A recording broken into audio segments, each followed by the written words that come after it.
I'm going to ask my father to tell me the story of the flag desecration of Johnson City, Tennessee. Are you really going to have a History Day project? I'm going to try to put a little video together after I get to the recording with my the software. Until his mouth is empty. Yeah. Well, I can edit it. I have editing software, so I don't have to. Don't start talking until your mouth is empty. Okay. I don't think it's pointing at him anymore either. Well, it's not going to start until he gets ready to talk. It's good. Okay. To begin with, set the stage. It's in August. What year was it? Oh, I don't know. A long damn time ago. It was in, Late 60s? oh, when was I in office? It was before 1974. You were in office Between like early 70 and 70s. 74. Yeah, I was criminal court judge. Yeah. Yeah, I was criminal court judge in the 4-county circuit. Had Washington, Carter, Johnson, and Unicoi counties. It's an elected post, and in that particular August there wasn't any elections going on, so things were pretty, calm, warm, nice day. I walked out of Hack Smithfield's cafeteria, which is another story, or his restaurant, and this guy walked up to me who I knew, but I can't tell you his name. It was years ago. And he said hello, and I said hello, and we talked a little bit, and then he says, "Judge, what are we going to do about those flag desecrators?" And I said, "Huh?" I was startled because I hadn't heard anything, and generally I kept abreast of the gossip. So I said, "What flag desecrators are you talking about?" He says, "There's a couple of them. One of them desecrated the flag by cutting it up, and something else he really didn't know." And I didn't know what to say, but it's because it is a political office. I was cautious. I said, if there are really any flag desecrators around here and we catch them, we will hang them from the top of the flagpole that has the flag on it. And I said, you better let me check on it though, because I need to find out about it. So I was going on back to the county seat and ran the Attorney General down, Lois May. I said, "Lois, what is this about flag desecrators?" Being a politically sensitive person that he was, I knew he would know. He says, "Well, it's true, they've arrested a couple of people. One of them hung a flag over a window to his house, where you could, hung it as a window cover. He allowed the cat to scratch on Hmm? it. He did allow the cat to scratch on it. Put that in the paper. Oh yeah, I was going to get that later. Oh, sorry. He did the first one where he hung it up over his window. He did allow the cat to scratch on it. They said. But anyhow, the other one was accused of cutting the flag up, and his girlfriend cut it up and made an Uncle Sam shirt. And that was his flag desecration. And of course, Lewis and I understood each other, the Attorney General, that whether it's flag desecration or not, we had to give it a proper burial,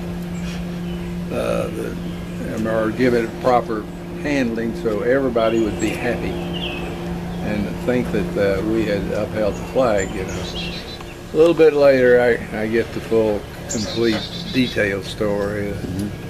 Louis Hour, a police lieutenant, had made both these arrests, and he was a super nutty patriot anyway, just any way you cut it. So he had arrested one boy with the cut up flag for the shirt, and he arrested this other guy, and that's why they arrested the guy who had it hanging over his window. He said, "Well, I just don't like him." But anyhow, we decided to let it drift and what have you, and then the time, of course, passed and something had to be done. So the grand jury met and they saw indicted these two people for flag desecration. And one of the assistant attorney generals came in the courtroom and says, "We have an indictment for so-and-so for allowing a cat to scratch on the flag." So I said, this is an open door, I said, "Bring the cat in."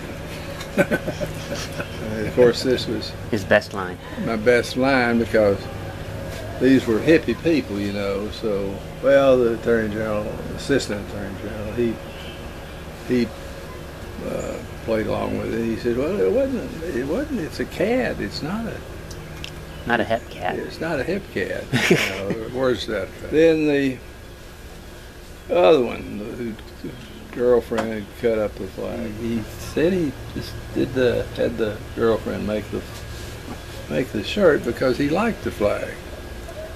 Are you serious? Yes, I'm very patriotic. He says, "I've been appointed to West Point, and I'm getting married this fall, and the flag's very important to me. I've been appointed, and my new father-in-law is going to be Melvin Laird, presently Secretary of Defense at that time." Well, by then, people are wanting to get a piece of the action. This is fermented a lot, you know. Starts out pretty, you know, just something to diddle with, but then it continues to where it gets a piece of the action, becomes important. Bernie Cantor is the public defender, and he came waltzing in. He decided he wanted to defend these people for being persecuted by the state for being patriotic. So they didn't know quite what to do, and suddenly it appears in the Johnson City Press story that the city of Johnson City has sued Look magazine for libel. Look magazine had written a story about this indictment. Look magazine had libeled Johnson City by accusing it of being a hick town. Oh, okay, gotcha. And various other sundry crimes. The criminal court proceeding sort of lost its spirit, you know, because here they had a really insane lawsuit going. I mean, ours was crazy, but by the time they had the suing Look, that was insane. Meanwhile, What I about think the one that was going to marry Melvin Laird's daughter? kid that they went in and married, and I remember Bernie Cantor went to the wedding. He was the public defender. He went to the wedding, so he was. Who took the cat? Well, I don't know. The cat sort of got lost in the deal. But anyhow, we dismissed both the cases in criminal court. Mm-hmm. Enough people had watched this in action till they realized this was not a good thing for the city of Johnson City. So why don't you just get rid of it and let the Look magazine handle it? So we did. Here's Look magazine that's being sued by Johnson City, and Look magazine decides to file bankruptcy. If you all remember, that's the way Look magazine left this world. I remember Look magazine, but I didn't know who left it. They filed bankruptcy. Well, when they filed bankruptcy, Jack Music was circuit court judge. He was handling that suit.